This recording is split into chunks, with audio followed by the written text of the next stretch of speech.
Hello friends, আমি Naina. Welcome to my mini blog. সকাল সকাল উঠে রেডি হয়ে চলে গেলাম আমার নতুন ঘরে, কাজ চলছে সেখানে। নিচেই নেমে দেখি আমার বর কাজে বিজি, তাই আমি একটু রাস্তায় চলাফেরা করছিলাম। আপনাদের যদি আমার এই কিউট জুতোটা ভালো লেগে থাকে কমেন্ট করো, লিঙ্ক দিয়ে দেবো। পাপা এসে হঠাৎ করে আমার হাতে ধরিয়ে দিল ইলিশ মাছ শ্বশুরবাড়ির জন্য। আজ একটু যেতে লেট হয়েছে। সকালের ব্রেকফাস্টের জন্য সিদ্ধ ডিম, আপেল, বাড়িতে পাতা টক দই, সাথে ফ্ল্যাক্সিড বরকে খাইয়ে দোকানে পাঠিয়ে দিলাম। যারা কাজ করছে তাদের জন্য রান্না করতে হবে। একটা কথা তো মানতেই হবে, ডেলি ব্লগ করা সহজ নয়।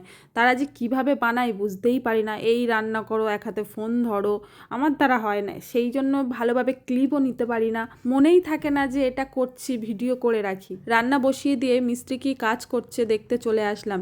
এইটা আমার 6 নম্বর রুম হতে চলেছে। বিয়ের পর শিখেছি টাকার মূল্য।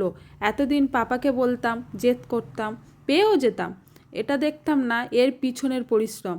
এই কদিনেই বুঝলাম একটা ঘর করতে কত টাকা লাগে, কত সময় লাগে। এবার বলো আমার এই ড্রেসটা তোমাদের কেমন লাগছে? যদি লিংক লাগে কমেন্ট করো, আমি লিংক পাঠিয়ে দেবো। ওকে, বাই ফ্রেন্ডস।